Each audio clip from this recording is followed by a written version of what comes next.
कल असी अखर पढ़ियोसीं अॼु असी लफ़्ज़ पढ़ंदासीं लफ़्ज़ छाखे चइबो आहे लफ़्ज़ छाखे चइबो आहे अखरनि खां पोइ लफ़्ज़ आहे अखरनि खां पोइ लफ़्ज़ आहे लफ़्ज़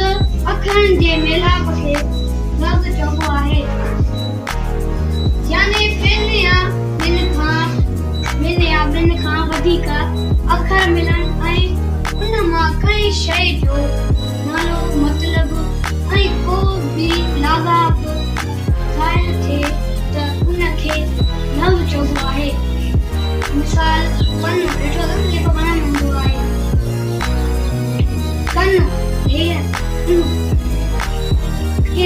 किन जेको ॿार हूंदो